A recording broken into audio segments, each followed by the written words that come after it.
আসসালামু আলাইকুম এভরিওয়ান। আমি কিন্তু আজকে এই সুন্দর পুটিং কেকটার রেসিপি শেয়ার করব। আশা করি ভিডিওটা সম্পূর্ণ কন্টিনিউ করবেন। কে কোথা থেকে ভিডিওটা দেখছেন অবশ্যই লাইক কমেন্ট করে পাশে থাকবেন। কথা না বাড়িয়ে ভিডিওটা শুরু করছি। ফার্স্টে আমি 1 লিটার দুধ নিয়েছি। এই 1 লিটার দুধকে জাল করে আমি হাফ লিটার করে নেব এবং 1 লিটারের দুধে আমি 4টা ডিম নেব। দুধটাকে ঠান্ডা করতে দিয়ে আমি ক্যারামেলটা রেডি করে নেব, যে মোল্ডে আমি কেকটা রেডি করব। এবার চুলায় একটা হাঁড়ি বসিয়ে দেব পরিমাণ মতো পানি দিয়ে, তার উপর একটা স্ট্যান্ড বসিয়ে দেব এবং আমি 4টা ডিম নিয়েছি। 4টা ডিমের মধ্যে আমি পরিমাণ মতো চিনি দিয়ে মিক্স করে নেব। চিনিটা না গলা অবধি আমি কিন্তু সম্পূর্ণ ডিমটা ভালো করে মিক্স করে নেব। মিক্স করে আমি যে 1 লিটার দুধ জাল দিয়ে হাফ লিটার করে রেখেছি, সেই দুধটা সম্পূর্ণ আমি এই ডিমের সাথে মিক্স করে দিই। 1 লিটার দুধের জন্য 4টা বড় সাইজের ডিম হলেই কিন্তু যথেষ্ট। এবার ডিম দুধ মিক্স লিকুইডটা ক্যারামেল করে রাখা বাটিতে ছেঁকে নিয়ে ঢেলে দিব। অবশ্যই এই লিকুইডটা ভালো করে ছেঁকে নিয়ে ঢেলে নেবেন এবং আপনি চাইলেই কিন্তু এখন এটা চুলায় বসিয়ে দিয়ে পুডিংটা রেডি করে নিতে পারবেন। যেহেতু আমি পুডিং কেক করব, তাই কিন্তু এটা ছেঁকে নিয়ে রেখে দিয়ে আমি কেকের রেসিপি দেখাবো। এখন কেকের জন্য আমি 3টা ডিম নিয়ে নিব এবং কুসুম আলাদা করে নিব।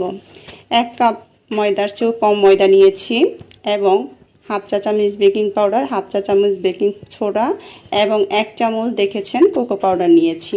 ডিমের কুসুমটা আলাদা করে রেখে আমি কিন্তু সাদা অংশটাকে বিট করে নিচ্ছি। এমন ফেনা ফেনা হয়ে আসলে আমি কিন্তু চিনি মিক্স করে ম্যারাংটা তৈরি করে নেব। আমি ম্যারাংটা রেডি করে নিয়ে আপনাদেরকে দেখাচ্ছি কেমন ঠিক হয়েছে এবং আমি বাটি উল্টাইলেও দেখেন পড়বে না এই ম্যারাংটা। এই অবস্থায় আমি ডিমের কুসুমটা দিয়ে দিব এবং সামান্য পরিমাণে তেল দিয়ে আমি বিট করে নিব এবং আমি মিক্স করে রাখা ময়দাগুলো এখন একটু একটু করে চেলে দিয়ে দিব এবং মিক্স করে নেব। এই সময় যখন ময়দাটাকে মিক্স করা হবে অবশ্যই খুব ধীরে সুস্থে করতে হবে, যাতে ডিমের ফর্মটা কোনোভাবেই নষ্ট না হয়। সেজন্য আস্তে ধীরে করে এই ময়দাটাকে মিক্স করতে হবে এবং ভালো করে মিক্স করতে হবে, নয়তো কিন্তু ভিতরে ময়দার দানা দানা থেকে যাবে।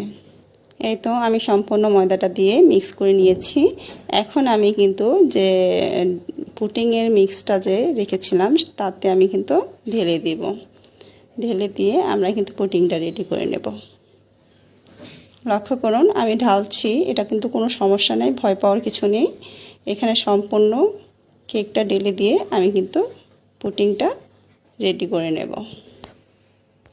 ব্যাটারটা ঢেলে দিয়েছি এবং আটকে দিয়ে আমি এখন চুলায় দিয়ে দেব। চুলায় দিয়ে দিব 35 থেকে 40 মিনিটের মতো অপেক্ষা করতে হবে এবং চাপ দিয়ে ঢেকে দিতে হবে, যাতে বাতাস